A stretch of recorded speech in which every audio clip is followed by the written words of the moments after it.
Hello ladies and gentlemen, welcome back to the channel. We are here for round 9 of Norway Chess 2026 and we already have a winner in the women's section. We'll cover that in just a moment. There's 2 classical games we're going to be covering today. The first talking point though of the video is the World Champion Gukesh. After this game, I'm going to show you the live rating standings of the top 25 players in the world. Praggnanandhaa is in amazing form. I think he's won 3 classical games in a row. He's making a really good charge to try and catch Wesley So and Alireza Firouzja at the top of the open standing. So that is still in contention going into the final day. The women's section was settled today, and we'll talk about who won it in just a moment. But first, Praggnanandhaa, Ramesh Babu versus Gukesh. Gukesh with the white pieces. He plays d4. We get knight to f6, and we get c4. Let me just turn the engine off. We have e6. Knight to c3, and a Nimzo-Indian defense. Gukesh allows the Nimzo-Indian. We get a3, and this early capture, which is, interesting. And we get b6, f3, knight to c6, e4. This has all been seen before. It's maybe not the most common line, but it is the same-ish variation. Knight to a5, looking to start to put pressure on this pawn, potentially with also bishop a6. We don't care. Bishop d3. This has been played plenty times. Now bishop a6, and now queen e2, trying to defend that pawn. And you might develop your knight to h3, and then back to f2. Looks silly, but has been played before. And c5. You can see Gukesh is still in his prep. Prague has already spent a few minutes getting here. We get knight to h3, takes, and now rook to c8, just putting the maximum amount of pressure possible on this pawn. We get e5, knight drops back to g8, there's nowhere else to go really. And now knight f2, a slight inaccuracy from the world champion, who, by the way, after being up on time, just by the way, so here he's down a few minutes. He spent, his first think was on knight to h3. He then proceeded to spend, 2 minutes recapturing. He then proceeded to spend like 15 minutes playing e5.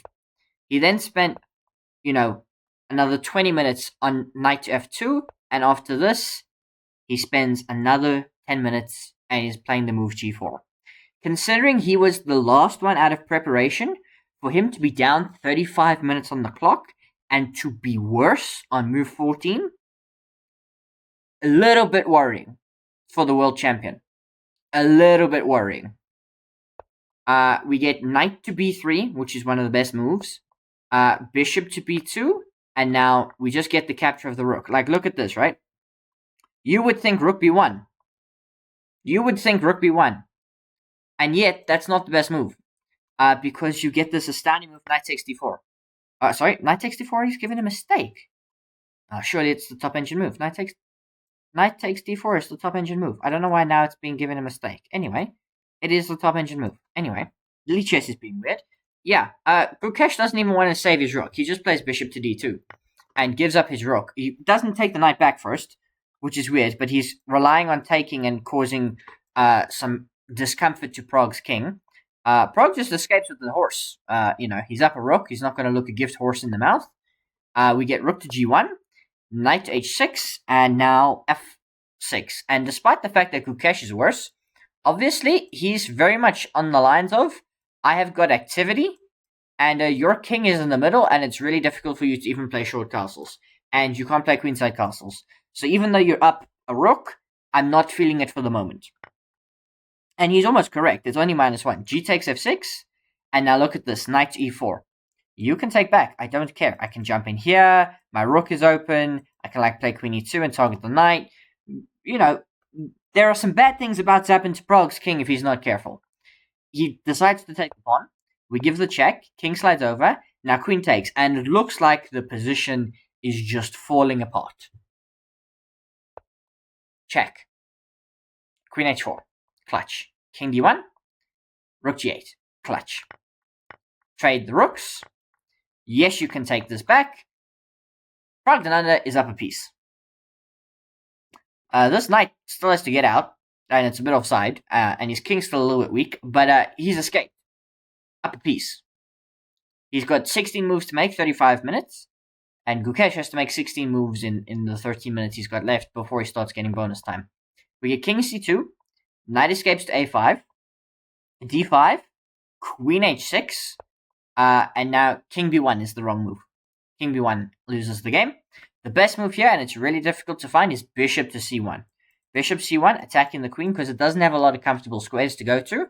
Probably the most natural is queen f6, but actually queen h3 is the best move. Like, I would play queen f6 because you want to trade queens, but queen here is the best move. You continue to cause threats and continue to be active, and then, for example, bishop g5, threatening nasty things. Your knight seems to be covering every important dark square, and the light squares are not too much of a problem. Also, with queen f6, this would have been hanging. Your bishop hasn't gotten out yet, really, after you played bishop c8. So, for example, you can still harass the king like this. King b1 is wrong, and now we get takes, and now look at this d6. Pragg can cocoon, he gets his knight back in the game, he offers a queen trade. Even though the queen trade is declined, he continues to harass all of Pragg's pieces.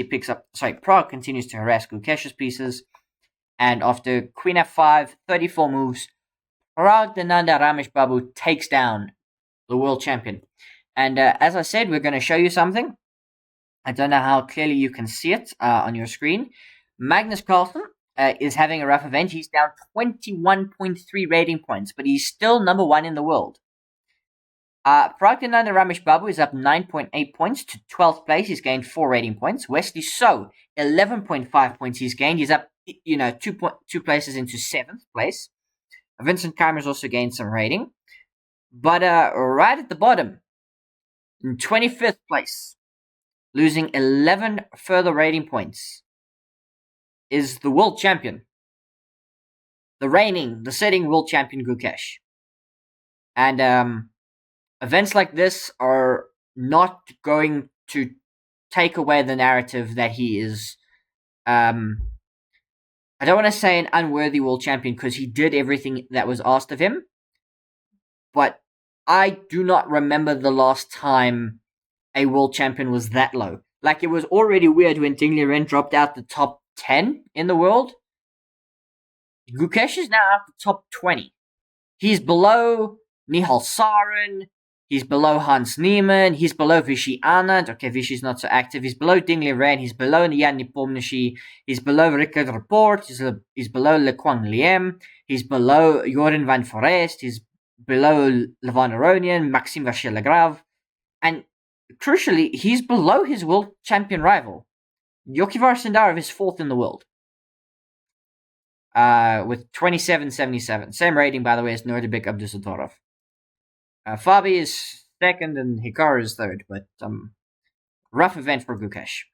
We now move to the women's section. Zhu Jin versus Divya Deshmukh, and then we'll look at the standings just after this and see who's won this section. Divya decides to play knight to f3 as her opening move. We get d5, e3, and Divya goes for kind of an English ready. So the ready move order is very nice if you want to avoid certain things, and you can get in English. You can avoid things like the reverse Sicilian and things of that nature. And they just play a couple of calm moves. They don't really think too much for the first little bit. Divya spends some time on the move d4, but it's still, not the most ridiculous looking move. Knight b d7. And here she spends quite a bit of time and she plays d takes c5. Divya Deshmukh's games are always fascinating to watch. So b takes c5. Now almost no games left in my database. Short castles now has some transpositions. Rook to c8. Rook fd1, rook e8, and the position is very level. The only imbalance at the moment is the time and the pawn structure slightly. So we've got here A and then the hanging pawn structure of CD, whereas Divya's got A, B, and then D through H. So we get rook to d2, which is an inaccuracy, a6, not punishing it correctly, rook ad1, queen c7, and now knight takes. What? Yeah, it seems like Zhu Jin just hung a pawn. She did and she didn't. So we get bishop takes. Now you can give up a rook for 2 pieces. So you can.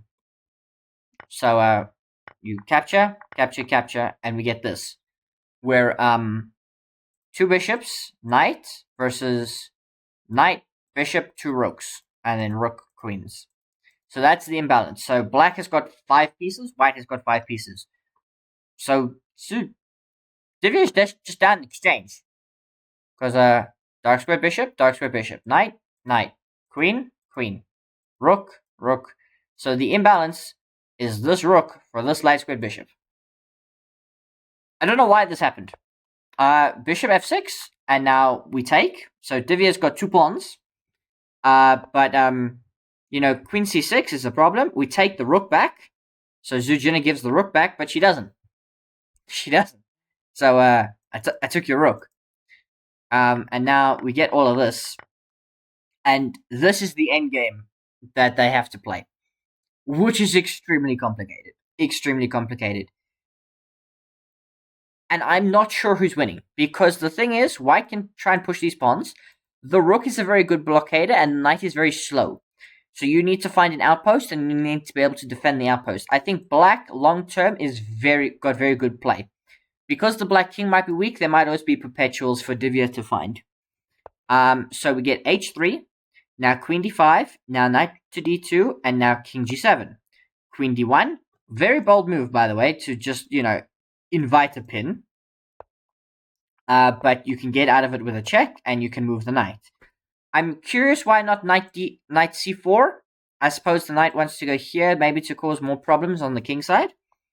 But you're allowing check, and, the white position is being hassled. And queen c8 loses the game in an astonishing fashion. Divya Deshmaku on move 32 with 2 minutes on the clock loses the game. And it's a difficult endgame because the king moves over, and now the knight has to sacrifice itself. Sacrifice itself is a strong language. The idea is if takes, queen takes. But the inherent problem is the queen was coming in and threatening mates. That's the inherent problem. And so you can be clever here and try to take, but I just take back. And you still can't take because of this pin. So we get this, and now we're threatening mate in 1. So check, and now check, which is just a beautiful move, by the way, because if here, fork. But you're still lost. Rook c2. You can guard a pawn, but I pick this up. And the thing is, I can safeguard mine, and Zuzhina is up in exchange, and a rook is always going to beat a horse. It's just quicker, and after rook takes g3, Divya Deshmaku resigns. It was a wild game. It's all the way back here. It was balanced all the way. It was balanced. I don't understand this transformation of the position. This, for me, is really crazy because you take, and you willingly give up an exchange. And you know that you're winning the pawn back in all these tactics. You know that you're winning the pawn back, and you can transform it like this. But you're always down the exchange is the thing. And so, you get great play, and you can create some great attacks of the king. And queen c8 is such a natural check to give, but it just doesn't work. And it's a lovely tactical find here, but this endgame is just never going to be winning. And so Divya Deshmaku goes down. Obviously she missed something, or some tactic, maybe somewhere she thought she had something. But Zuzhina picks up the win. Those were the only 2 classical games. And so, ladies and gentlemen, we can look at the standings. And in the women's section, Bibisara Assaubayeva has 16.5 points. She has secured the Norway Chess Women's title with a round to spare. She's the Norway Chess Women 2026 champion. She's got an unassailable 3.5 point lead. Zuzhina, after her victory today, is in 2nd place. Anna Musachuk is on 12. Ju Wen-jun ended her Armageddon losing streak with an Armageddon victory today. Divya Deshmaku, of course, going down, and Humpy Konaru in last place. In terms of the open section, Wesley So, 15.5 points. Praggnanandhaa, 15 points. Alireza, 14.5. They are all in contention to win it all. Wesley So, if he wins his classical game tomorrow, he wins the tournament. If he goes to Armageddon, he will need results to go his way. And so, if we can we look at the what is the round 10 pairings? So the round 10 pairings are as follows. They should be, So the round 10 pairings are as follows. We've got Magnus Carlsen versus Gukesh to end the tournament, Vincent Keymer versus Praggnanandhaa, and Wesley So versus Alireza Firouzja. If any of these two players win this game, they win the tournament. Prague is trying to catch them. Prague's in 15th. So if Alireza... let's create the scenarios properly. I'm babbling. If Wesley So wins, he wins the tournament. If Alireza Firouzja wins, he has to hope that Praggnanandhaa Ramesh Babu does not win his classical game, and that Prague goes to Armageddon, because then the most Prague can get is 16.5 points, and Alireza with a classical win will have 17.5, so he will win it by a point. If both games are drawn, and Vincent is still obviously, not a bad player, he's played very well. Prague is in sensational form. It's weird that the most inconsequential game of the round is Gukesh versus Magnus Carlsen, but that is just the world we're living in. So everything is shaping up very nicely for a dramatic final round. We've got Gukesh versus Magnus, which is just incredible. Of course, Magnus Carlsen, the only classical victory he's had this tournament was against Gukesh, so he could beat the world champion again, just to, get some form back. I think he lost today to Wesley So in Armageddon. So yeah, very interesting final round. Praggnanandhaa needs Alireza to either beat Wesley So or hold him to a draw, and to try and win his classical game. If he doesn't win his classical game, he's hoping he gets Armageddon victory, and hoping that that will be enough. But I don't think so. Yeah, because the Armageddon victory will take him to 16.5. If Wesley So loses in Armageddon, then he'll have 16.5. So yeah, he's hoping Alireza picks up the classical victory, but then he would need a classical victory. So it is all very complicated heading into tomorrow, but we've got a fantastic final day in store at Norway Chess in 2026. Cheers. I hope you enjoyed the video. If you didn't, let me know why you didn't in the comments down below. That's what they're for. Cheers.